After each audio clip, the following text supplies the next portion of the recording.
friends, and welcome back to Ink.Flow.Repeat. My name is Tara, and I have a problem.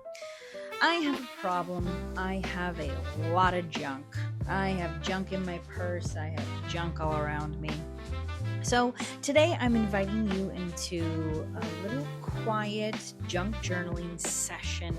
Whether you're a seasoned journaler or just curious about getting started, I hope this video inspires you to carve out time for creativity and reflection. I'll be going through and making a couple of pages in my junk journal today, and I'll tell you where some of the materials are from. I'll be sharing some of my favorite types of junk journals, the unexpected benefits of keeping one, a few ideas to spark your own inspiration, and simple habits that make journaling a sustainable part of your life. So grab your nearest cat and let's jump in.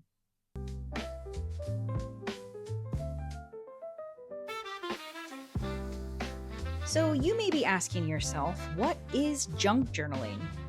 At its core, junk journaling is a way to creatively document your life using what you already have. Scraps, ticket stubs, packaging, old book pages, fabric swatches, really anything that tells your story that can be glued or fit between pages. It's part memory keeping, part art, and part therapy sometimes. There's no one right way to do it, and that's the fun and the magic of it. Your junk journal becomes a reflection of your life, your style, your footsteps, the places you go, the things you pick up. It's your story. So think of it as a sketchbook meets scrapbook, but with no pressure for perfection. It's all about play. So what are the different types of junk journals? There are a lot of different ways to do this. So here are just a few that you might have never considered before. You could do a daily or a weekly journal. Let's say you keep a calendar with a daily or a weekly spread. You could find a tag or a coaster or a piece of a menu or a letter or anything and capture a little moment and a memory at the same time every day, every month, or every week. There are some people who have little paper cutters that take stamps so that they are reproducing the same dimensions each day of a different piece of paper or scrapbooking element. A gratitude journal is a great way to employ the junk journal techniques.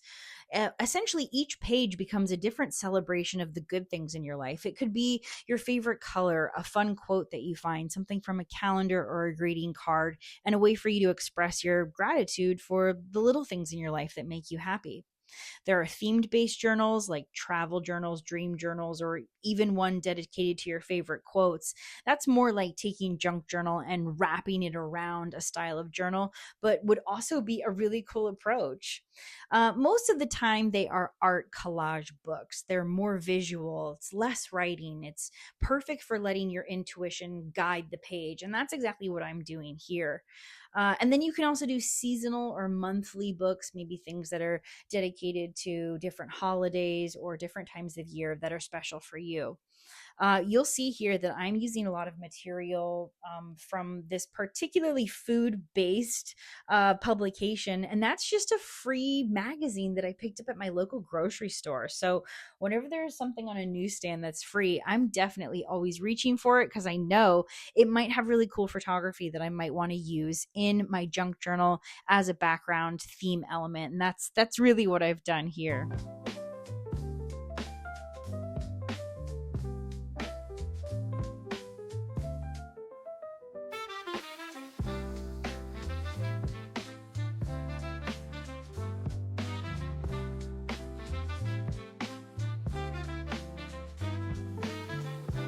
So why is junk journaling so good? I mean, beyond being fun and creative, junk journaling can be really good for your mental health. For one, it helps you slow down, which I definitely need to be reminded to do. It gives you a tangible way to process thoughts and emotions. It builds mindfulness through small repetitive actions like cutting and gluing. combining things. And for me, it sparks joy by making something just for me. There's no audience required. And I'm able to repurpose or upcycle what would otherwise be maybe considered less than valuable, like packaging to a Tamagotchi toy or the pictures of fruit that come out of my grocery store magazine. I'm able to kind of arrange them and build a relationship between these unrelated images and give them a second life on the page. And why buy expensive art when I can just make my own? And also, most importantly, this connects you to a sense of inner child. I always feel that way when I break out the glue sticks. It just tickles an itch in that part of me that loves stickers, glitter, messy art projects, collecting pretty paper, finding unexpected ways to express my creativity. For me, it certainly makes that inner child part of me so excited to play. So, what are some ways to get started? If you want to make junk journaling a part of your life or try it out as a new habit, here are a few things to think about just getting started.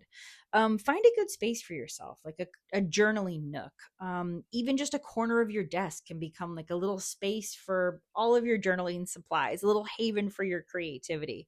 Also, keep your supplies accessible. I hate when I can't see what I have. So, you want to walk a fine line to make sure that like you're not making an unusable space, but a small tray or a bin nearby that makes it easier to dive into. If you're going to get storage, maybe make it glass or see-through so that you can always see what you have.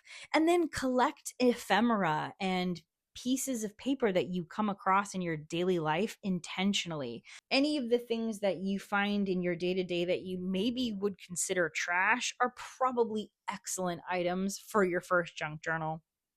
So, receipts, clothing tags, notes. Train yourself to see the beauty in these small everyday items and save them. One of my favorite things to do after going out for an event is coming home and clearing out of those little bits of paper out of my purse. I mean, that used to be a chore, something that I would just leave kind of wadded up in a pocket or so in my purse. And now I'm really enjoying pulling those things out of there and saving them for junk journaling projects. If I found a sticker from a business that I had forgotten I picked up or a business card, it's a great way to also just save items that are noteworthy for your day-to-day life. So if you're ever like, oh yeah, I need to see that business card again, well, you definitely know where it is. You put it in a junk journal spread. Another good tip is just letting go of perfection. Like, the mess is part of the magic of it. It's not meant to make sense to everyone. It's meant to be a whimsical kind of collage, like visual storytelling of what your experience was on any given day or time. I find that instead of trying to go for a certain aesthetic, it's best to just be honest and be truthful and show what you have, and that makes the most interesting story.